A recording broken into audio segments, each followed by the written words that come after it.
Hello friends, ఈరోజు one word substitutions SSC ఎగ్జామినేషన్స్లో అడిగినటువంటి part 4 అనేది ఈరోజు చూద్దాము. మనం ఈ టాపిక్ మొదలుపెట్టే ముందు నేను మీ అందరినీ కూడా రిక్వెస్ట్ చేస్తున్నాను, సింపుల్ టాపిక్స్ నా ఛానల్ని మీరందరూ కూడా సబ్స్క్రైబ్ చేసుకోండి.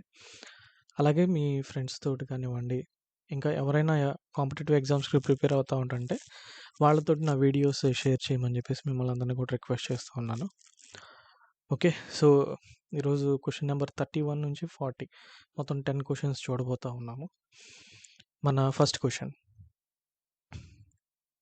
ఇది ఆల్రెడీ చూసినటువంటిదే, చూడండి ఎన్నిసార్లు రిపీట్ అయింది అని అన్నది. సో ఇలా రిపీట్ అవటాన్ని బట్టి దీని ఇంపార్టెన్స్ ఏంటి అని అన్నది మనం అర్థం చేసుకోవచ్చు. One who goes to settle in another country, ఒక దేశం నుంచి ఏ అనేటువంటి కంట్రీ నుంచి ఎవరైనా ఒక వ్యక్తి బి అనేటువంటి కంట్రీకి వెళ్తూ ఉంటుంటే దాన్ని ఏమని అంటారు, అతన్ని ఏమని అంటారు అని చెప్పేసి అడుగుతున్నాడు. ఏ అనే కంట్రీ నుంచి బి అనే కంట్రీకి ఎవరైనా ఒకరు వెళ్తూ ఉంటుంటే అతనిని ఏమని అంటారు అని చెప్పేసి అడుగుతూ ఉన్నాడు. మనకి ఇచ్చినటువంటి options immigrant, alien, citizen, emigrant. So ఒక కంట్రీ నుంచి ఇంకొక కంట్రీకి, ఏ అనేటువంటి కంట్రీ నుంచి బి అనే కంట్రీకి కనుక వెళ్తూ ఉంటుంటే ఏ కంట్రీ నుంచి ఆలోచన చేస్తే అతన్ని ఎమిగ్రెంట్ అని చెప్పేసి అంటాం. సో ఏ అనే కంట్రీ వాళ్ళు ఎవరైతే పర్సన్ బి అనే కంట్రీకి వెళ్తూ ఉన్నాడో అతన్ని ఎమిగ్రెంట్ అని చెప్పేసి అంటారు. అదే బి అనేటువంటి కంట్రీలో ఉన్నటువంటి వాళ్ళు తమ దేశంలోకి వస్తున్నటువంటి వ్యక్తిని ఏమని పిలుస్తారు అని అంటే ఇమిగ్రెంట్ అని చెప్పేసి పిలుస్తారు. ఓకే, సో దీనికి సంబంధించినటువంటి ఎక్స్ప్లెనేషన్ ఒకసారి చూద్దాం. Immigrant A person who has come to a country to live in it permanently. Okay, ఎవరైనా ఒక వ్యక్తి వేరే కంట్రీలోకి గనక వస్తే, ఫర్ ఎగ్జాంపుల్ ఎవరైనా యుఎస్ఏ నుంచి మన కంట్రీలోకి వచ్చారనుకోండి, యుఎస్ఏ నుంచి ఇండియాలోకి ఎవరైనా వస్తే అతన్ని మనం ఏమని పిలుస్తాము అంటే ఇమిగ్రెంట్ అని పిలుస్తాము. Next option alien, strange and frightening, different from what you are used to. అంటే మనం మామూలుగా మనుషుల్ని చూస్తూ ఉంటాం, ఈ మనుషులు మనకి కనపడేటువంటి ఈ మనుషుల్లాగా కాకుండా వేరే రకమైనటువంటి మనిషిలాగా కనపడితే వాళ్ళని ఏమని అంటారు అంటే ఏలియన్ అని చెప్పేసి అంటారు. అంటే గ్రహాంతర వాసులు అని చెప్పేసి అనుకోవచ్చు. మనం వేరే గ్రహం నుంచి మన భూమి మీదకి ఎవరైనా వస్తే, వేరే గ్రహం మీద నుంచి మన భూమికి ఎవరైనా వస్తే వాళ్ళని ఏలియన్స్ అంటాము. వీళ్ళతోటి వీళ్ళ వైపు నుంచి ఆలోచన చేసినప్పుడు మనం ఎర్త్ నుంచి ఈ ఈ గ్రహం మీదకి వెళ్ళామనుకోండి, అప్పుడు వీళ్ళకి మనం ఏలియన్స్ అవుతాం మన లాంగ్వేజ్లో. Okay, next citizen, A person who has the legal right to belong to A particular country. ఏదైనా ఒక కంట్రీకి సంబంధించినటువంటి వ్యక్తి అని లీగల్ రైట్ కనుక ఉంటే ఆ వ్యక్తిని ఏమంటారంటే ఆ కంట్రీకి సంబంధించి సిటిజన్ అని చెప్పేసి అంటారు. ఫర్ ఎగ్జాంపుల్ మనందరికీ కూడా ఇండియాలో ఉండటానికి లీగల్ రైట్ అనేది ఉంది, మనందరం ఇండియన్స్ కాబట్టి. సో మనల్ని ఏమంటారు అంటే సిటిజన్ ఆఫ్ ఇండియా అని చెప్పేసి అంటారు. Okay, next emigrant, A person who leaves his country to leave in another country. ఎవరైనా ఒక వ్యక్తి హిజ్ కంట్రీ, తన కంట్రీని విడిచిపెట్టి వేరే కంట్రీలో నివసించడానికి వెళ్ళేటువంటి వ్యక్తిని ఏమంటారు అంటే ఎమిగ్రెంట్ అని చెప్పేసి అంటారు. చూడండి, యుఎస్లో ఉండేటువంటి వ్యక్తి ఇండియాకు వస్తే అతన్ని ఇమిగ్రెంట్ అని అంటారు అని చెప్పి చదువుకున్నాం. ఓకే, అలాగే ఇండియాలో ఉండేటువంటి వ్యక్తి యుఎస్ఏకి వెళ్తున్నాడు అనుకోండి, చాలామంది ఇదే చేస్తారు కదా, ఇండియా నుంచి యుఎస్ఏకి వెళ్తూ ఉంటారు అక్కడ డబ్బులు బాగా సంపాదించవచ్చు అని. సో ఇతన్ని ఏమంటారు అని అంటే ఇండియా నుంచి యుఎస్ఏకి వెళ్తున్నటువంటి వ్యక్తిని ఎమిగ్రెంట్ అని చెప్పేసి అంటారు. ఇక్కడ మీ అందరికీ కూడా ఒక విషయం నేను చెప్పాలనుకుంటున్నాను, ఏంటి అని అంటే అమెరికాని మన వాళ్ళు డెవలప్ చేశారు అని చెప్పేసి అనుకుంటూ ఉంటారు. కానీ ఒకసారి ఆలోచన చేయండి, మన దేశంలో పుట్టి మన దేశాన్ని డెవలప్ చేయకుండా వేరే వాడి దేశాన్ని డెవలప్ చేసేది ఏంటి? అక్కడ డబ్బులు బాగా యూఎస్ఏలో డబ్బులు బాగా దొరుకుతున్నాయి కాబట్టి అక్కడికెళ్ళి పనిచేసి ఆ డబ్బులు సంపాదించుకుంటున్నారే తప్ప దాని మీద ఏదో ప్రేమ ఏమీ లేదు డెవలప్ చేయటానికి. అలాగ ప్రేమ ఉంటే గనక మన దేశం మీద ప్రేమ పెట్టుకొని మన దేశాన్ని డెవలప్ చేస్తే ఇంకా బావుంటుంది. Okay. Next question. One who hates mankind మనుషుల యొక్క మానవ జాతిని హేట్ చేసేటువంటి వ్యక్తుల్ని ఏమని అంటారు అని చెప్పేసి అడుగుతున్నాడు. అతన్ని ఏమని అంటారు? మనిషి జాతిని హేట్ చేసేటువంటి వ్యక్తిని, ద్వేషించేటువంటి వ్యక్తిని. ఓకే. ఇచ్చినటువంటి options philanthropist, terrorist, misanthrope, మిసోగైనిస్ట్.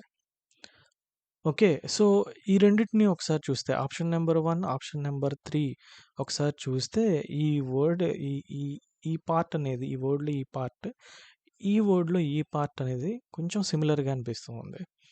Right? యాక్చువల్‌గా ఆంథ్రోప్ అనంటే మీనింగ్ ఏంటంటే మ్యాన్ కైండ్. అనని అర్థం. ఫిల్ అంటే మీనింగ్ ఏంటి అనంటే లవ్ అని అర్థం. సో, ఇప్పుడు ఈ రెండిటిని కలిపామనుకోండి, మానవ జాతిని ప్రేమించేటువంటి వ్యక్తి. అతన్నే ఫిలాంథ్రోపిస్ట్ అని చెప్పేసి అంటాము. కానీ మనకేం కావాలి? మ్యాన్‌కైండ్‌ని ద్వేషించేటువంటి వ్యక్తి కావాలి. సో, ఇక్కడ చూడండి యాంథ్రోప్ అనంటే ఇక్కడ ఏం చదువుకున్నాం? మ్యాన్‌కైండ్. ఓకే. మ్యాన్‌కైండ్. ఈ మిస్ అనంటే ఏంటంటే హేట్ అని అర్థం. సో, హేట్ ప్లస్ మ్యాన్‌కైండ్ కలిపామనుకోండి ఏమవుతుంది? మానవ జాతిని ద్వేషించేటువంటి వ్యక్తి అని చెప్పేటువంటి మీనింగ్ వస్తుంది. So, one who hates mankind అనంటే ఆన్సర్ వచ్చేసి ఏంటంటే మిసాంథ్రోప్ అని అర్థం. ఓకే. సో, ఇక్కడ వచ్చింది. ఇక్కడ మిస్ అనొచ్చింది. రైట్? ఇక్కడ కూడా దీని మీనింగ్ ఏంటి అనంటే దీని మీనింగ్ ఏదైనా అయ్యుండొచ్చు. దీన్ని బట్టి మనం ఏం చెప్పుకోవచ్చు అంటే హేట్ చేసేటువంటి వ్యక్తి అని చెప్పేసి అర్థం చేసుకోవచ్చు. సో, ఇక్కడ మనకి తెలిసి ఏంటంటే గైన్ అంటే ఏంటి అంటే లేడీస్‌కి సంబంధించినటువంటిది. సో, హేట్ ప్లస్ లేడీస్ అంటే లేడీస్‌ని ద్వేషించేటువంటి వ్యక్తిని ఏమంటారంటే మిసోగైనిస్ట్ అని అంటారు. ఒకసారి ఎక్స్‌ప్లనేషన్ చూద్దాం. Philanthropist A person who helps the poor and those who in need. ఎవరైతే పేద ప్రజల్ని ప్రేమిస్తూ హెల్ప్ చేస్తూ ఉంటాడో, అలాగే ఎవరైతే ఒక అవసరాల్లో ఉన్నటువంటి వ్యక్తులకి హెల్ప్ చేస్తూ ఉంటారో, అటువంటి వ్యక్తిని ఏమంటారు అనంటే ఫిలాంథ్రోపిస్ట్ అని చెప్పేసి అంటారు. ఇక్కడ చూడండి డొనేషన్ అని రాసుంది. ఇతను ఏదో డొనేట్ చేస్తున్నాడు. అది ప్రేమపూర్వకంగా విత్ లవ్ అతను డొనేట్ చేస్తా ఉన్నాడనమాట. సో, ఇతన్ని ఏమంటారు అనంటే ఫిలాంథ్రోపిస్ట్ అని చెప్పేసి అంటారు. Next terrorist. A person who takes part in terrorism అంటే వైలెన్స్‌లో ఎవరైతే పార్ట్ తీసుకుంటారో, భాగస్వామ్యాన్ని తీసుకుంటారో, ఆ వ్యక్తిని ఏమంటారు అంటే టెర్రరిస్ట్ అని చెప్పేసి అంటారు. యూజువల్‌గా మనం అనుకునేది పాకిస్తాన్ నుంచి ఎవరైనా గానీ ఇండియాలోకి వచ్చి అతను ఇక్కడ వైలెన్స్ అనే దాన్ని క్రియేట్ చేసాడనుకోండి, వీడిని టెర్రరిస్ట్ అని చెప్పేసి అంటాము.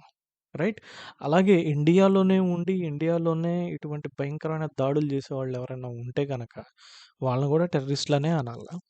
రైట్? నెక్స్ట్ మిసాంథ్రోప్ చదువుకున్నాం గదా! A person who hates and avoids other people. ఎవరైతే వేరే వారిని హేట్ చేస్తూ ఉంటారో వాళ్ళని హేట్ చేసేటప్పుడు ఏంటి? రా అని చెప్పి దగ్గరికి తీసుకుంటామా? తీసుకోం గదా! అవాయిడే చేస్తాము. సో, ఇలా అవాయిడ్ చేసేటువంటి వ్యక్తులను ఏమంటారంటే మిసాంథ్రోప్ అని చెప్పేసి అంటారు. ఇక్కడ చూడండి బొమ్మలో ఈ పిక్చర్‌లో చూడండి. I hate everyone. అలాగా ప్రతి ఒక్కరిని ద్వేషించేటువంటి వ్యక్తులను ఏమంటారంటే మిసాంథ్రోప్ అని అంటారు. ఇది మన answer. Next misogynist. A man who hates women. ఎవరైతే వుమన్‌ని హేట్ చేసేటువంటి వ్యక్తి ఉంటారో అతన్ని ఏమంటారంటే మిసోగైనిస్ట్ అని అంటారు. మిస్ అనంటే మిస్ అంటే హేట్ అని అర్థం. గైన్ అనంటే లేడీస్, వుమన్ అనని అర్థం. ఓకే. సో, ఇక్కడ ఒకసారి ఈ పిక్చర్‌లో గనక మనం గమనిస్తే ఇది ఏ సినిమాలో అన్నది మీరు గెస్ చేయగలుగుతారా? 'మన్మధుడు' మూవీలోది. 'మన్మధుడు' మూవీలో ఫ్లాష్ బ్యాక్‌లో నాగార్జునకి ఒక అమ్మాయితోటి లవ్ బ్రేకప్ అయిపోతది. అప్పటినుంచి అమ్మాయిలందరిని గూడా ద్వేషించడం మొదలుపెడతాడు. రైట్. ఇలాగ అమ్మాయిలందరిని ద్వేషించటం అనంటే నాగార్జున ఏం చేశాడు అంటే మిసోగైనిస్ట్ అనేటువంటి క్యారెక్టర్‌ని ప్లే చేశాడనమాట. ఓకే. అతనికి ఈ టైంలో ఉన్నటువంటి బిహేవియర్ ఏదైతే ఉందో దాన్ని బట్టి అతన్నేమంటారు అంటే మిసోగైనిస్ట్ అంటారు ఆ మూవీలో. Okay. Right. Next question. Belonging to all parts of the world. Belonging to all parts of the world అని అంటే ఏదైనా ఒక పర్టిక్యులర్ ప్లేస్‌లో ప్రపంచంలో ఉన్నటువంటి దేశాలన్నిటికీ సంబంధించినటువంటి వ్యక్తులు ఎక్కడైతే నివసిస్తారో దాన్ని ఏమని అంటారు? Belonging to all parts of the world. Options: versatile, universal, cosmopolitan, secular. చూడండి, హైదరాబాద్, బెంగుళూరు, చెన్నై, ముంబై, ఢిల్లీ ఇలాంటి సిటీస్ అన్నిటిని గూడా ఏమంటారంటే కాస్మోపాలిటన్ సిటీస్ అని జెప్పేసి అంటారు. ఎందుకు కాస్మోపాలిటన్ సిటీస్ అంటారు అనంటే, ఈ ఈ ఊర్లలో, ఈ సిటీస్‌లో ఏంటి అనంటే, వివిధ ప్రపంచంలో వివిధ దేశాలకు సంబంధించినటువంటి వాళ్ళందరూ గూడా మనకిక్కడ కనపడతారు. అక్కడక్కడ వాళ్ళకి సంబంధించినటువంటి కల్చర్ గూడా ఏంటి అనంటే, ఈ ప్రాంతాల్లో మనకు చూడటానికి దొరుకుతదనమాట. సో, అందుకే వీటినేమంటారంటే కాస్మోపాలిటన్ సిటీస్ అనని జెప్పేసి అంటారు. కాస్మోపాలిటన్ సిటీస్ అనని జెప్పేసి అంటారు. ఓకే. ఎక్స్‌ప్లనేషన్ చూద్దాం రిమైనింగ్ వాటికి. Versatile, able to do many things. ఎవరైనా ఒకరు మెనీ థింగ్స్ ఆహ్, చాలా పనులు చేయగలిగేటువంటి వ్యక్తులనేమంటారు అనంటే వెర్సటైల్ అంటారు. మనం బెస్ట్ ఎగ్జాంపుల్ కింద ఎవరిని తీసుకోవచ్చు అంటే సినిమా యాక్టర్ 'ప్రకాష్ రాజ్.' 'ప్రకాష్ రాజ్‌ని' ఒక ఎగ్జాంపుల్ కింద తీసుకోవచ్చు. అతను హీరోగా చేస్తాడు. యాక్టరే. అతని ప్రొఫెషన్ యాక్టింగ్. హీరోగా చేస్తాడు.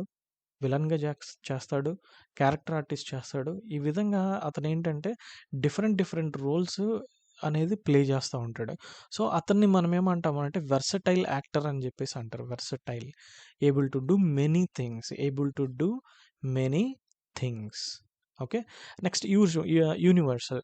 Done by or involving all the people in the world or in a particular group. అంటే ఒక ఒక ప్రపంచంలో ఉన్నటువంటి డిఫరెంట్ పీపుల్ అందరూ కూడా ఒక దానిలో ఇన్వాల్వ్ అయ్యి ఉంటే గనక దాన్నేమంటాము అనంటే యూనివర్సల్ అనని జెప్పేసి అంటాము. Okay. Cosmopolitan. Having experience of many different parts of the world. ఇట్లా హైదరాబాద్ ఎళ్ళామనుకోండి, అక్కడ చాలా మనకు చూడటానికి దొరుకుతాయి. దాన్ని ఎక్స్‌ప్లోర్ చేస్తే, సిటీని ఎక్స్‌ప్లోర్ చేస్తే. ఓకే. అందుకనే దాన్ని కాస్మోపాలిటన్ సిటీ అంటారు. డిఫరెంట్ కల్చర్స్ అనేవి చూడటానికి మనకి ఆహ్, కనపడుతుందనమాట. సో, అందుకే దాన్ని కాస్మోపాలిటన్ సిటీ అని చెప్పేసి అంటారు. Next secular. Living among ordinary people rather than in a religious community. ఒకే మతానికి లేదు మతాలకు సంబంధించినటువంటి వాటితోటి సంబంధం లేకుండా ఆర్డినరీ పీపుల్ తోటి బ్రతికేటువంటి వ్యక్తులు ఎవరైతే ఉన్నారో, అంటే మా నేను నా మతానికి ఎక్కువ ఇంపార్టెన్స్ ఇస్తాను అనేటువంటి వ్యక్తిగా కాకుండా, నార్మల్ హ్యూమన్ బీయింగ్‌గా అందరూ సమానమే అనేటువంటి ఒక విధంగా ఎవరైతే బ్రతుకుతారో, ఆ వ్యక్తిని ఏమంటారు అంటే సెక్యులర్ అనని జెప్పేసి అంటారు. సెక్యులర్ పర్సన్ అంటారు. India is a secular country. ఇక్కడ ఏ మతానికి కూడా ఎక్కువ, తక్కువ అనేటువంటిది ఏమీ లేదు. Okay. India is a secular country. Right. మన భారతదేశ రాజ్యాంగంలో మనం రాసుకున్నది. Next. One who walks on ropes. మనం సహజంగా రోడ్డు మీద చూస్తా ఉంటాం గదా! ఇలాగ 2 కర్రలు కట్టేసి, ఇక్కడ ఒక తాడు కట్టేసి ఎవరో ఒకరు ఇక్కడ ఇలాగ నడుస్తా ఉంటారు. ఈ తాడు మీద నడుస్తా ఉంటారు. అటువంటి వ్యక్తుల్ని ఏమని అంటారు? ఇలాగ నడిసేటువంటి వ్యక్తుల్ని ఏమని అంటారు? అని అడుగుతూ ఉన్నాడు. ఇచ్చినటువంటి options: funambulist, upholsterer, acrobat, aviator. Correct option వచ్చేసి ఫినాంబలిస్ట్. ఈ విధంగా నడిచేటువంటి వ్యక్తులు ఎవరైతే ఉన్నారో, రోప్ మీద నడిచేటువంటి వ్యక్తులు ఎవరైతే ఉన్నారో వారిని ఫినాంబలిస్ట్ అని చెప్పేసి అంటాం. ఓకే, నెక్స్ట్ ఎక్స్ప్లెనేషన్ చూద్దాం. Funambulist, a person who performs on a tight rope or a slack rope.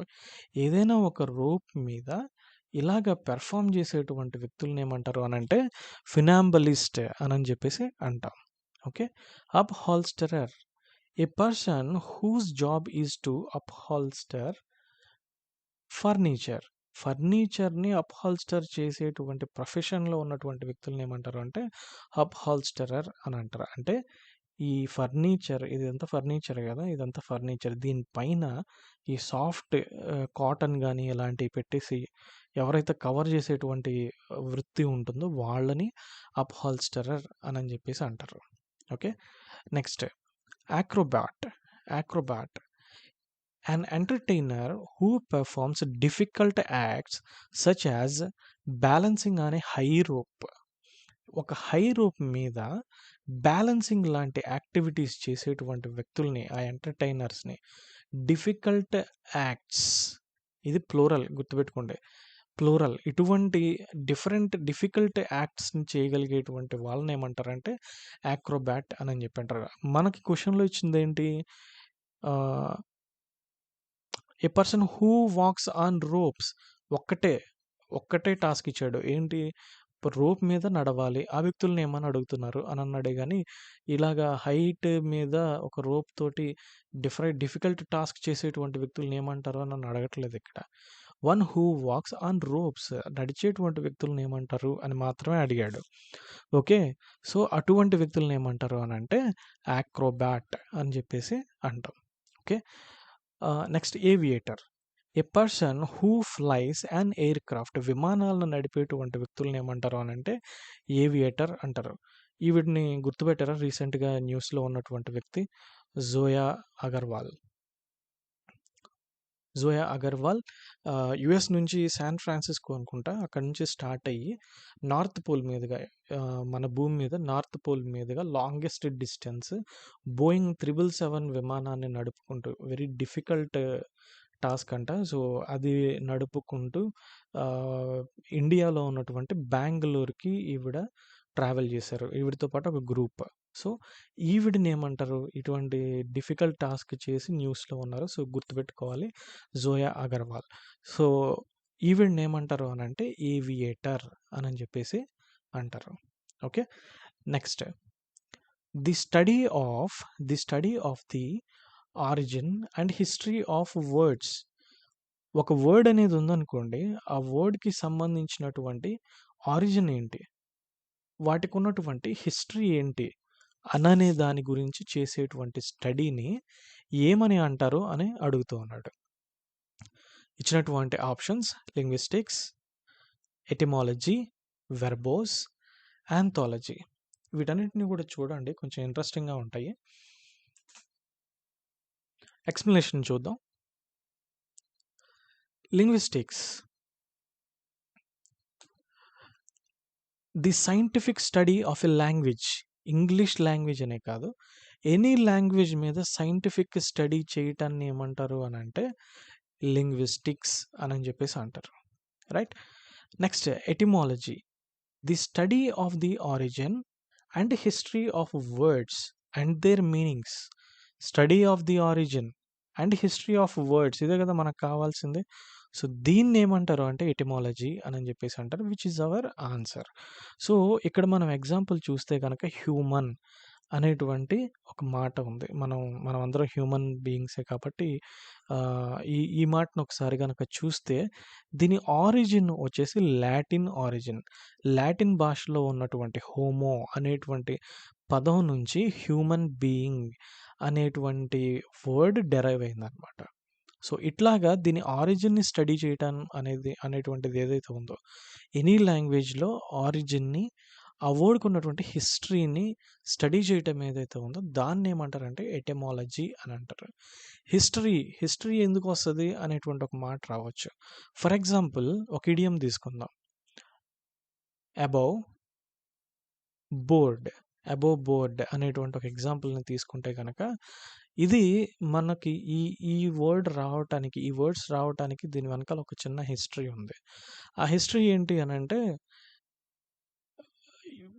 సరదాగా కార్డ్స్ ఆడతారు కదా! ప్లేయింగ్ కార్డ్స్ ఆడతారు కదా! ప్లేయింగ్ కార్డ్స్ ఆడటానికని చెప్పేసి ఒక టేబుల్ పెట్టుకొని, ఒక బోర్డ్ పెట్టుకొని, ఓకే. దీని మీద కొంతమంది కూర్చొనుంటారు. ఇక్కడొక వ్యక్తి కూర్చున్నాడు. ఇక్కడొక వ్యక్తి కూర్చున్నాడు. రైట్? ఇతను ఏ అనుకోండి. ఇతను బి అనుకోండి. ఏ అనేటువంటి వ్యక్తి ఏం చేస్తున్నాడంటే టేబుల్ పైన కార్డ్స్ ఉంటాయి.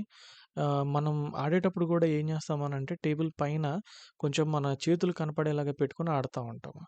కానీ ఇతను ఏం చేస్తున్నాడు అనంటే బల్ల కింద చేతులు పెట్టేసుకొని కార్డ్స్ చూసుకుంటా ఉన్నాడు. దీనివల్ల అతను చీట్ చేయటానికి అవకాశం అనేది ఎక్కువగా ఉంటుంది. అదే ఇతనున్నాడనుకోండి బి అనేటువంటి వ్యక్తి. ఇతనేంటి అనంటే బోర్డ్ మీద చేతులు పెట్టి కార్డ్స్ చూస్తూ ఆడుతూ ఉన్నాడు. సో, ఇతనేంటి అనంటే చీట్ చేయటానికి అవకాశం అనేది చాలా తక్కువ. బి అనేటువంటి చీట్ చేయడానికి ఉన్నటువంటి అవకాశం అనేది చాలా తక్కువ. దీన్ని బేస్ చేసుకొని వచ్చినటువంటి ఇడియమే అబోవ్ బోర్డ్ అని. అబోవ్ బోర్డ్ అంటే మీనింగ్ ఏంటంటే స్ట్రెయిట్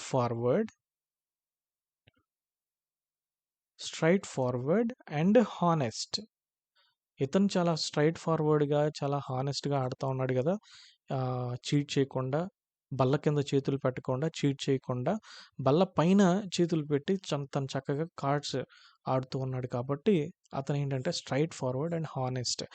దానికి అబోవ్ బోర్డ్ అనేటువంటి ఇడియమ్‌ని వాడతాం. ఇది దీనికున్నటువంటి హిస్టరీ అనమాట.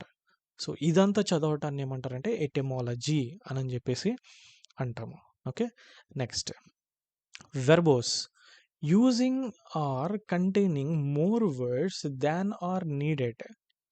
ఫర్ ఎగ్జాంపుల్ టైర్ 3 ఎస్ఎస్‌సి సీజీఎల్‌లో టైర్ 3 రాస్తా ఉన్నారనుకోండి. దానిలో వాడేమంటాడంటే 200 వర్డ్స్ లేకపోతే 250 వర్డ్స్‌ని మించకుండా రాయండి అనని జెప్పేసి అంటాడు. మనం ఈ అన్నెసెసరీ వర్డ్స్ ఏవైతే ఉన్నాయో కంటైనింగ్ మోర్ దెన్ నీడెడ్ అవసరం ఉన్న వాటికన్నా గానీ ఎక్కువ వర్డ్స్‌ని గనక యూజ్ చేస్తే దాన్నేమంటారంటే వెర్బోస్ అనని జెప్పేసి అంటారు. ఇంకొక చిన్న ఎగ్జాంపుల్ చెప్తే ఇంట్లో ఫాదర్ ఉంటారు, సన్ ఉంటారు. సన్ ఏంటంటే బయటికెళ్ళొచ్చాడనమాట. ఫాదర్ అడుగుతారు, "అరేయ్! ఎక్కడికెళ్ళొచ్చావురా?" అని అడుగుతారు. ఫాదర్ సన్ ఏం చెప్పాలి? బయటికెళ్ళొచ్చాను, లేదా మూవీకెళ్ళొచ్చాను, లేతే ఫ్రెండ్‌ని కలిసొచ్చాను అనని చెప్పేస్తే అయిపోతది. కానీ సన్ వచ్చేసి ఏంటి అనంటే, నేను ఇంట్లో నుంచి బయటికెళ్ళాను. ఎళ్ళిన తర్వాత బైక్ తీసుకొని అట్లా రోడ్డు మీదకెళ్ళాను. రోడ్డు మీదకెళ్ళి కొంచెం దూరం ఎళ్ళిన తర్వాత మా ఫ్రెండ్ గాడు కలిసాడు. మా ఫ్రెండ్ గాడు కలిస్తే నేను నా ఫ్రెండ్ కలిసి బయటికెళ్ళాము. ఒక దగ్గర హోటల్ కనపడితే అక్కడ కాసేపు కూర్చొని టీ తాగాము. అక్కడి నుంచి కొంత దూరం వెళ్తే ఒక షాపింగ్ మాల్ కనపడింది. ఆ షాపింగ్ మాల్‌లో థియేటర్ కనపడితే ఆ థియేటర్‌లో సినిమా చూసేసి నిదానంగా ఏం చేసామంటే మేమిద్దరం ఇంటికొచ్చేసాం అని అన్నాడనుకోండి. ఇక్కడి నుంచి ఇక్కడ వరకు ఏదైతే ఈ సన్ చెప్పాడో ఇదంతా వేస్ట్. అన్నెసెసరీ. అవసరం లేనటువంటి మాటలు కాబట్టి వీటినేమంటారంటే వెర్బోస్ అని జెప్పేసి అంటారు. ఓకే. ఇంత ఎక్స్‌ప్లనేషన్ ఇచ్చేసరికి ఫాదర్‌కి కోపమొస్తది. ఈడిని కొడతారు. Okay. Next anthology. A collection of poems, stories etcetera that have been written by different people and published together in a book. ఏదైనా ఒక పోయెమ్స్ కానీ, స్టోరీస్ కానీ, ఏవైనా కావచ్చు, నవలలు కానీ, ఇంకా ఏవైనా అవ్వచ్చు. అటువంటివన్నీ గూడా డిఫరెంట్ ఆథర్స్ ఉండి ఇక్కడ చూడండి డిఫరెంట్ పీపుల్ అన్నాడు. డిఫరెంట్ ఆథర్స్ అనంటే డిఫరెంట్ పీపుల్ గనక ఇవి రాస్తే వీటన్నిటిని ఒక బుక్ కింద చేశారనుకోండి. దాన్ని అలా చేయటాన్ని ఏమంటారంటే యాంథాలజీ అని జెప్పేసి అంటారు. Best example holy Bible. Okay. దీనిలోకెళ్ళే ముందు ఇదొకసారి చూద్దాం. A book of beauty, a book of something అనని ఒక 3 పుస్తకాలు రాశారనుకోండి. ఈ 3 పుస్తకాలను కలిపి ఒక పుస్తకం కింద చేశారనుకోండి. దాన్నేమంటారంటే యాంథాలజీ అనని జెప్పేసి అంటారు. ఇప్పుడు బైబిల్ దగ్గరికి రండి. హోలీ బైబిల్ అనేది బెస్ట్ ఎగ్జాంపుల్ అని ఎందుకన్నాను అంటే, ఇందులో మొత్తం 66 పుస్తకాలుంటాయి. 66 బుక్స్ ఉంటాయి.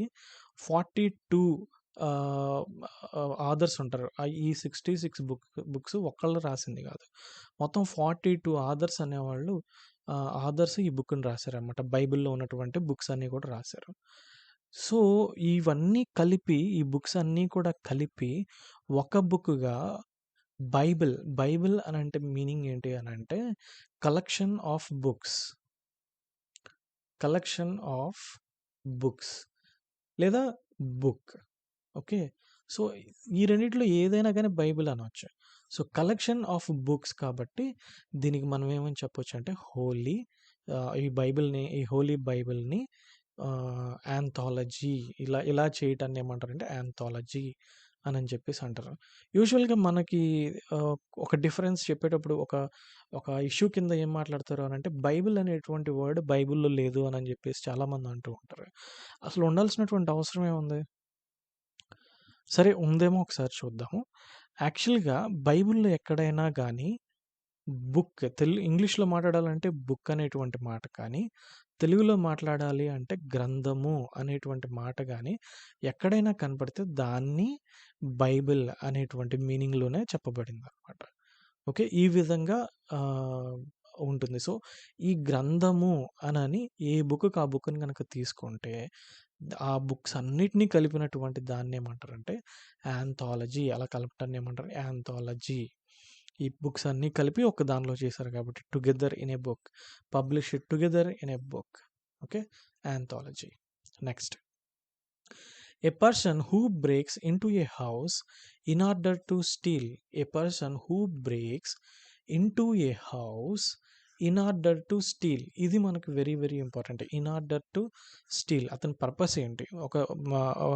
దీని అర్థం ఏంటి అనంటే ఒక వ్యక్తి ఒకరింట్లోకి జొరబడ్డాడు. బలవంతంగా వచ్చాడు. దొంగతనంగా వచ్చాడు. ఓకే. రావడానికి గల కారణం ఏంటి? ఇన్ ఆర్డర్ టు స్టీల్ దొంగతనం చేయడానికొచ్చాడు. సో, అతన్ని ఏమంటారు అనని జెప్పేసి అడుగుతున్నాడు. ఒకవేళ ఎవరైనా గానీ కిడ్నాప్ చేయటానికొచ్చారనుకోండి, దొంగతనం మాత్రమే కాదు, కిడ్నాప్ చేయడానికొచ్చాడనుకోండి, అతన్నేమంటారు? ఇట్లాగా ఉంటాయనమాట. సో, ఇక్కడ చెప్పినటువంటి పర్పస్ ఏంటి అనంటే దొంగతనం చేయడానికి ఎందుకొచ్చాడు అనని. దొంగతనం చేయడానికొచ్చాడు అని. అతన్ని ఏమంటారు అనని జెప్పేసి అడుగుతూ ఉన్నాడు. ఇచ్చినటువంటి options posture, bandit, Intruder, burglar.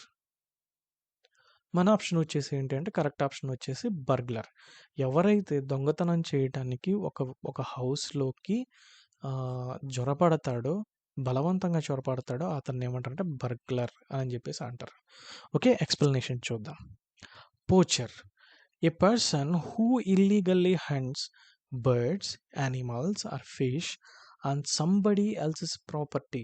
వేరే వాళ్ళ ఇప్పుడు మీ ఇంట్లోకి ఎవరైనా ఇల్లీగల్‌గా వచ్చి అక్కడ ఎవరైనా వచ్చి ఇల్లీగల్‌గా హంటింగ్ చేసాడనుకోండి. అతన్నేమంటారు అనంటే పోచర్ అనని జెప్పేసి అంటారు. బెస్ట్ ఎగ్జాంపుల్ మనం చెప్పుకోవాలనుకుంటే ఇక్కడ ఒక ఫోటో చూపించాను నేను. ఇక్కడ హంటింగ్. ఇతను పోచర్. ఓకే. బెస్ట్ ఎగ్జాంపుల్ ఎవరు అంటే 'సల్మాన్ ఖాన్.' కృష్ణ జింకలను వేటాడడం అనేది ఇల్లీగల్. కానీ అతను ఇల్లీగల్‌గా కృష్ణ జింకలను వేటాడాడు. దాని గురించినటువంటి కేస్ కూడా ఈ 2, 3 డేస్‌లోనే మనకి ఆహ్, ఆ కేస్ గురించి కూడా మళ్ళీ న్యూస్‌లో వచ్చింది. సో, 'సల్మాన్ ఖాన్' అనేటువంటి వ్యక్తిని పోచర్ అని చెప్పేసి అనొచ్చు. Okay. Next bandit. A member of an armed group of thieves who attacks travellers. ఇతనొక ట్రావెలర్. ఇతనొక ట్రావెలర్. వీళ్ళని ఒక గ్రూప్ ఆఫ్ పీపుల్ ఇక్కడ ఉన్నటువంటి గ్రూప్ ఆఫ్ పీపుల్ అడ్డగించి లేదా ఆ గ్రూప్‌లో ఉన్నటువంటి ఈ వ్యక్తి అడ్డగించి వాళ్ళని అటాక్ చేయటాన్ని ఏమంటారు ఇలా అటాక్ చేసేటువంటి వ్యక్తుల్ని ఏమంటారు అంటే బ్యాండిట్ అని జెప్పేసి అంటారు. ఓకే. నెక్స్ట్. ఈ బ్యాండిట్ అనేవాళ్ళని మనం యూజువల్‌గా ఎక్కడ చూడొచ్చు అంటే కౌబాయ్ మూవీస్‌లో చూడొచ్చు. Okay. Next. Intruder. A person who enters an area illegally. ఎవరైనా ఒక వ్యక్తి ఇల్లీగల్‌గా ఒక ఏరియాలోకి ఒక హౌస్ అవ్వచ్చు, ఏదైనా అవ్వచ్చు. ఆ ఏరియాలోకి ఎంటర్ అయితే గనక అతన్నేమంటారు అనంటే ఇల్లీగల్‌గా ఎంటర్ అయితే ఇంట్రూడర్ అని అంటారు. ఇక్కడ చూడండి హాలీవుడ్ మూవీ 'ది ఇంట్రూడర్'. అలాగే ఒక టైటిల్ పెట్టినప్పుడు మనకి డిఫరెంట్‌గా కనపడిందనుకోండి. ఫర్ ఎగ్జాంపుల్ 'టేకెన్' అనేటువంటి ఒక మూవీ ఉంటుంది. 'టేకెన్' అనేటువంటి మూవీకి దాని అర్థం ఏంటి? తీసుకెళ్ళిపోతే అని అర్థం. సో, ఇలాంటివి మనకు అర్థం అవుతాయి కాబట్టి ఇట్స్ ఓకే. It's okay. మనకర్థమైంది గాబట్టి ఓకే. ఇటువంటి టైటిల్‌ని జూసినప్పుడు ఏంటంటే, మనకు వెంటనే అర్థం గావు. సో, ఒకసారి డిక్షనరీ ఓపెన్ చేసి గాని, గూగుల్‌లో గాని వీటి యొక్క ఉన్నటువంటి మీనింగ్స్ ఒకసారి చూడండి. అప్పుడు మీకు ఒక వన్ వర్డ్ సబ్స్టిట్యూషన్ గాని, ఒక ఇడియమ్ అనేది గాని మీకు ఈజీగా వస్తది. ఒక ఫ్రేజ్ గాని చాలా ఈజీగా మీకొస్తుందనమాట. సో, ఇక్కడ చూడండి దీనికున్నటువంటి caption don't let him in. Don't let him in. The intruder don't let him in. అతన్ని లోపలికి రానివ్వద్దు అని మీనింగ్. ఎవరైతే ఇల్లీగల్‌గా ఒక ఏరియాలోకి ఎంటర్ అవుతారో ఆ వ్యక్తిని ఏమంటారు అంటే ఇంట్రూడర్ అని చెప్పేసి అంటారు. Next burglar. A person who enters a building illegally in order to steal. దొంగతనం చేయడానికి ఎవరైనా గాని ఒక వ్యక్తి ఒక ఏరియాలోకి బిల్డింగ్ అనే కాదు ఏదైనా ఒక ఏరియాలోకి ఇల్లీగల్‌గా ఎంటర్ అయితే ఏంటి అనంటే హౌస్ కానీ, బిల్డింగ్ గాని, అపార్ట్మెంట్‌లోకి కానీ అట్లాంటి వాటిలోకి ఎంటర్ అయితే ఆ వ్యక్తిని ఏమంటారంటే బర్గ్లర్ అని చెప్పేసి అంటారు. ఇది మన correct option. Okay. Next the study of maps. The study of maps. యూజువల్‌గా ఇప్పుడే జీఎస్ చదవటం స్టార్ట్ చేస్తే గనక వాళ్ళు యూజువల్‌గా ఏమనుకుంటారంటే ది స్టడీ ఆఫ్ మ్యాప్స్ అనంగానే వచ్చేసి జియోగ్రఫీ అని పెడతారు. ఎందుకంటే ఫర్ ఎగ్జాంపుల్ మన ఇండియా గురించి చదువుకుంటున్నాం అనుకోండి. ఇండియాకి ఇటు పక్కన బోర్డర్ ఏంటి? ఈ వైపు బోర్డర్ ఏంటి? ఈ వైపు ఏంటి బోర్డర్? ఈ వైపు ఏంటి బోర్డర్? మనతో బోర్డర్ షేర్ చేసుకుంటున్నటువంటి కంట్రీస్ ఏంటి? ఓకే. ఓషన్‌కి సంబంధించినటువంటి బోర్డర్ షేర్ చేసుకున్నటువంటి కంట్రీస్ ఏంటి? ఇవన్నీ చూడటం మొదలుపెట్టిన తర్వాత యూజువల్‌గా ఏమనంటే జియోగ్రఫీ అనని చెప్పేసి ఆన్సర్ పెట్టేసి వస్తారు. కానీ యాక్చువల్ ఆన్సర్ వచ్చేసి ఏంటంటే మ్యాప్స్‌ని స్టడీ చేయటాన్ని ఏమంటారు అంటే కార్టోగ్రఫీ అనని చెప్పేసి అంటారు. ఓకే. సో, ఒకసారి మనకిచ్చినటువంటి ఆప్షన్స్ అన్నీ చూస్తే cartography, geography, geology and atlas. Explanation చూద్దాం. కార్టోగ్రఫీ.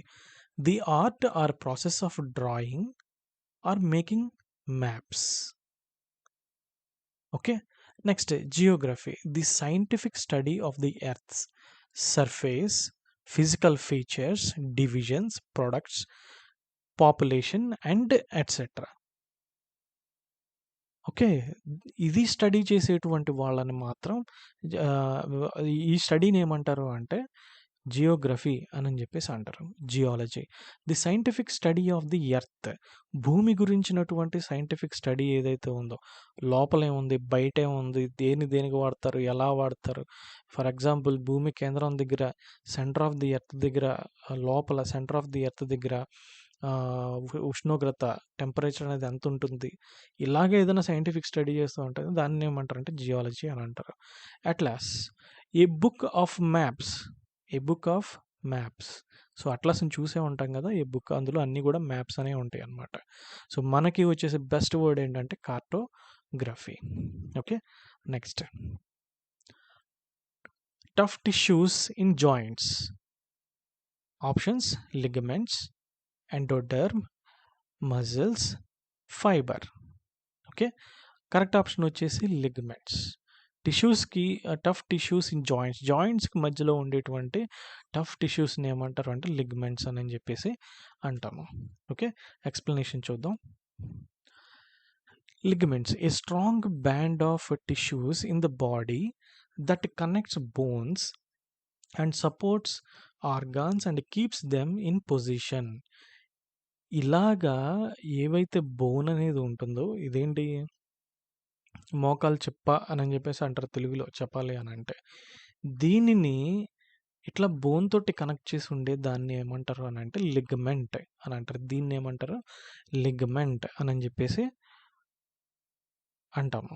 సో, దీన్ని ఏమంటాము అని అంటే లిగమెంట్ అని చెప్పేసి అంటాము. Okay. Next endoderm. The inner germ layer that develops into the digestive and repository system.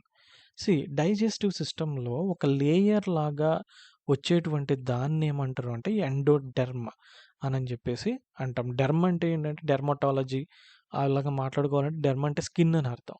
ఒక లేయర్ లాగా అంటే స్కిన్ లాగా వచ్చేటువంటి దాన్ని ఏమంటారంటే ఎండోడర్మ్ అని అంటారు. డైజెస్టివ్ సిస్టమ్ అలాగే రిపాజిటరీ సిస్టమ్‌కి సంబంధించి ఆ డైజెస్టివ్ సిస్టమ్‌లో గాని, రిపాజిటరీ సిస్టమ్‌లో గాని ఒక లేయర్ లాగా వచ్చేదాన్ని ఎండోడర్మ్ అని చెప్పేసి అంటాము. ఓకే. Next muscles. మజిల్స్ అంటే మీకు చెప్పాల్సినటువంటి అవసరం ఉండదు కదా! ఇవన్నీ కూడా మజిల్సే.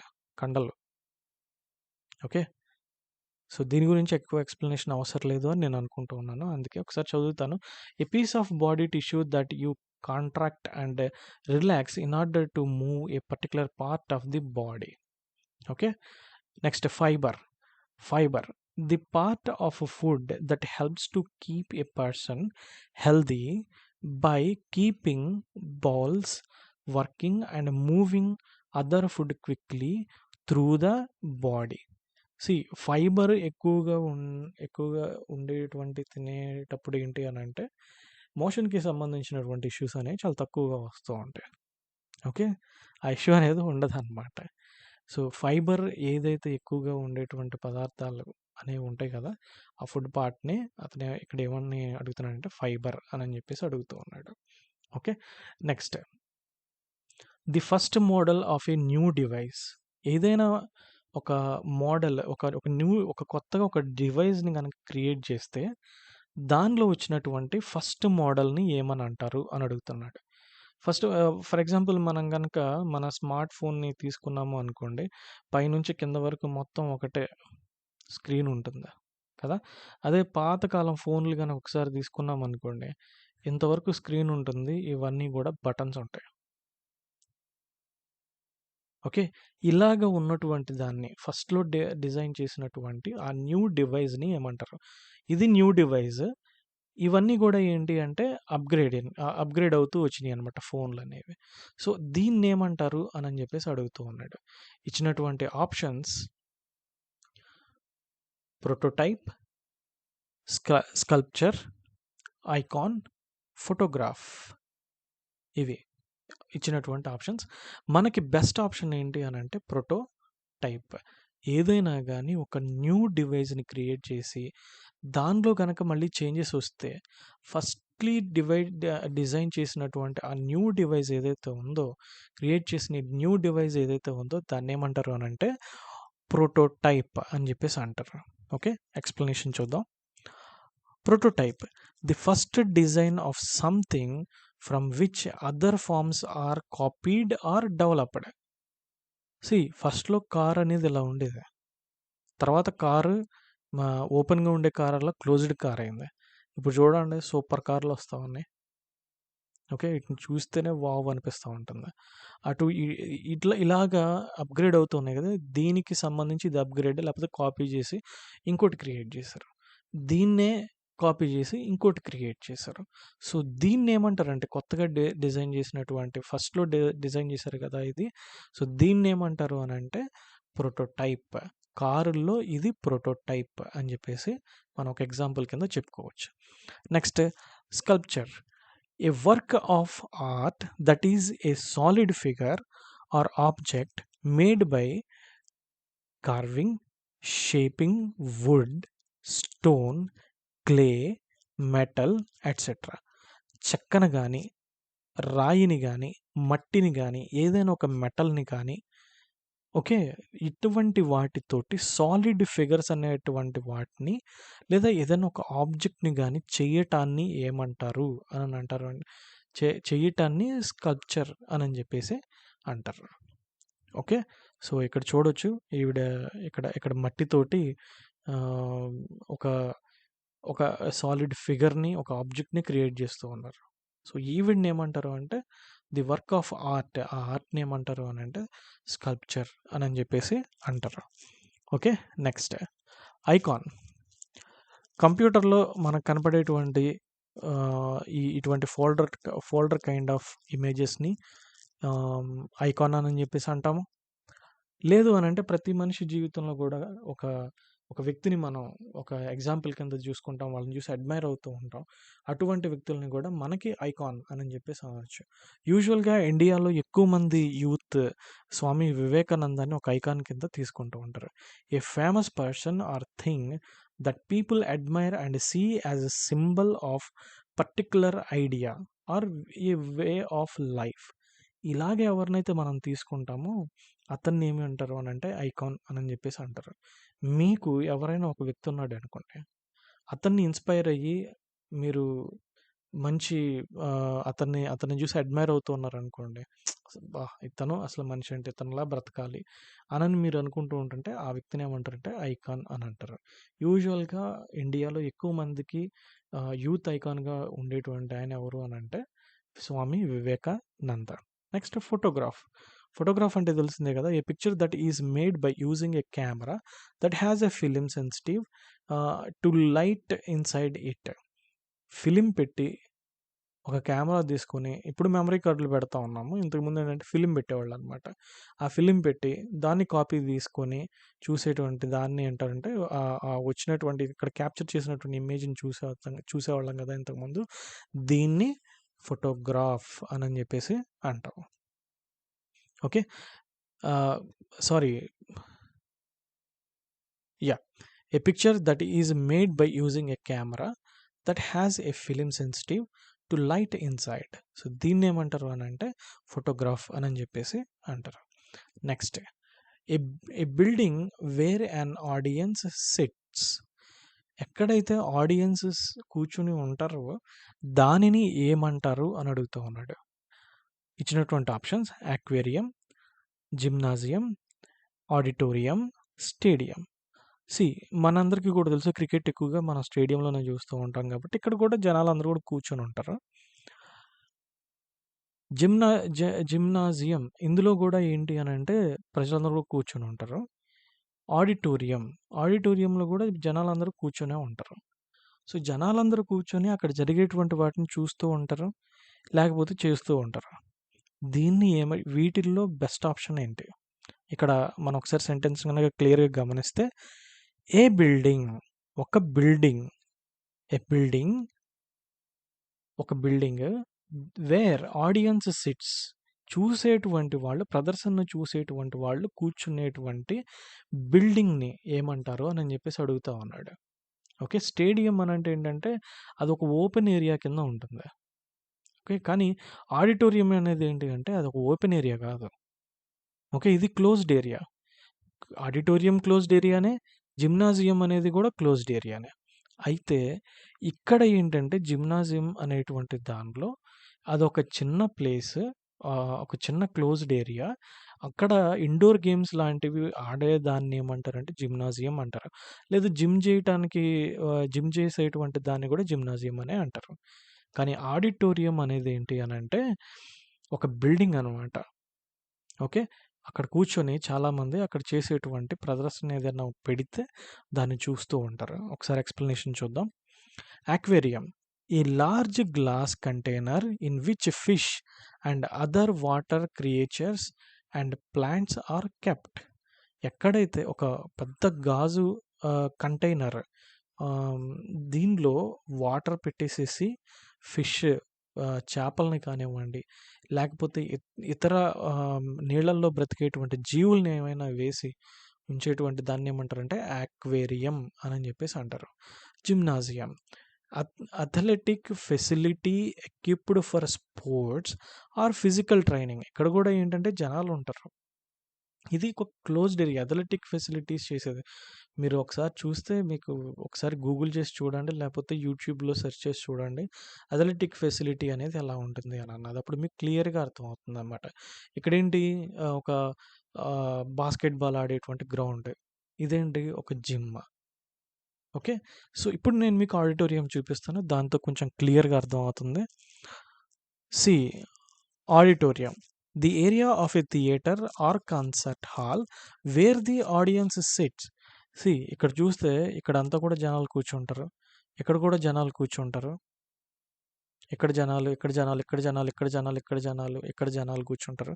ప్రదర్శన అనేది ఇక్కడ జరుగుతూ ఉంటుంది. ఇదంతా ఒక క్లోజ్డ్ ఏరియా, ఒక బిల్డింగ్. సో దీన్ని ఏమంటారు అని అంటే ఆడిటోరియం అని చెప్పేసి అంటారు. Okay, next stadium, a large sports ground surrounded by rows of seats and other buildings. A large, a large sports ground, ఈ గ్రౌండ్ ఉంది, ఇది ఫుట్బాల్ గ్రౌండ్ లేదు, మీరు క్రికెట్ గ్రౌండ్ తీసుకున్నా కానీ ఇదంతా ఏంటి అంటే ఇలాగ గ్రౌండ్ ఉండేటువంటి దాన్ని ఏమంటారు అంటే స్టేడియం అని అంటారు. ఇలాగా గ్రౌండ్ అనేది లేకుండా క్లోజ్డ్ ఏరియా ఉండి ప్రజలందరూ కూడా కూర్చునేలాగా ఉండేటువంటి దాన్ని ఏమంటారు అంటే అటువంటి బిల్డింగ్ని ఏమంటారు అంటే ఆడిటోరియం అని చెప్పేసి అంటారు. అథ్లెటిక్స్ చేసేటువంటి వాళ్ళు, జిమ్ చేసేటువంటి వాళ్ళు ఉండేటువంటి ప్లేస్ని ఏమంటారు అని అంటే జిమ్నాజియం అని అంటారు. ఓకే, ఇది యాక్వేరియం అనేది మీకు క్లియర్గా అర్థమై ఉంటుందని అనుకుంటున్నాను. నెక్స్ట్, సో ఇవి ఈరోజు మనం నేర్చుకున్నటువంటి 40 క్వశ్చన్స్. సో దీనిలో ఆల్మోస్ట్ మీకు 38 నాకు తెలిసి ఒక 38 వన్ వర్డ్ సబ్స్టిట్యూషన్స్ అనేవి మనం నేర్చుకున్నాము. సో నెక్స్ట్ వీడియోలో మళ్ళీ కలుద్దాం. Before we close, I request you all to subscribe to my channel simple topics. And ప్రతి వీడియో కింద కూడా కామెంట్ చేయండి. పాజిటివ్ కామెంట్ అయినా పర్వాలేదు, నెగిటివ్ కామెంట్ అయినా పర్వాలేదు. నీ వీడియోస్ బాగున్నాయి అని మీరు చెప్పినా పర్వాలేదు, నీ వీడియోస్ బాగోలేదు అని చెప్పినా కానీ ఇంకా హ్యాపీ. కాకపోతే ఎందుకు బాగోలేదో చెప్తే దాన్ని నేను కొంచెం కరెక్ట్ చేసుకోవడానికి ఉంటుంది. సో పాజిటివ్ కామెంట్ అయినా నెగిటివ్ కామెంట్ అయినా ఏదైనా కానీ పర్వాలేదు, ఖచ్చితంగా కామెంట్ చేయండి. నెక్స్ట్ నా వీడియోస్ని లైక్ చేయండి, అలాగే ఈ లింక్స్ ఏవైతే ఉన్నాయో వాటన్నిటిని కూడా షేర్ చేయండి. ఇంతకుముందు చేసినటువంటి వీడియోస్ ఏవైతే ఉన్నాయో వాటి లింక్స్ని డిస్క్రిప్షన్లో ఇస్తున్నాను. సో ఆ వీడియోస్ని కూడా చూడండి, మీకు చాలా ఉపయోగంగా ఉంటాయి. కాంపిటేటివ్ ఎగ్జామ్స్కి చాలా చాలా చాలా ఉపయోగంగా ఉంటాయి. సో దీన్ని మీరు అందరూ కూడా యూటిలైజ్ చేసుకోండి. యూట్యూబ్లో ఎంతవరకు నేను పెట్టినన్ని వన్ వర్డ్ సబ్స్టిట్యూషన్స్ తెలుగులో, హిందీలో ఉన్నాయి. హిందీ లాంగ్వేజ్లో చేసినటువంటి వాళ్ళు ఉన్నారు, కాదని అంటలేదు. తెలుగు లాంగ్వేజ్లో చేసేది మోస్ట్లీ నేనే ఫస్ట్ పర్సన్ అయి ఉంటాను. నా ఛానలే ఫస్ట్ ఛానల్ అయి ఉంటుంది. ఇది జస్ట్ బిగినింగ్ మాత్రమే. మీకు ఇంకా చాలా మెటీరియల్ నేను ఇస్తాను. సో డిస్క్రిప్షన్లో ఉన్నటువంటి వీడియోస్ని చూడండి, నా ఛానల్ని సబ్స్క్రైబ్ చేయండి. So finally thank you so much for watching my video.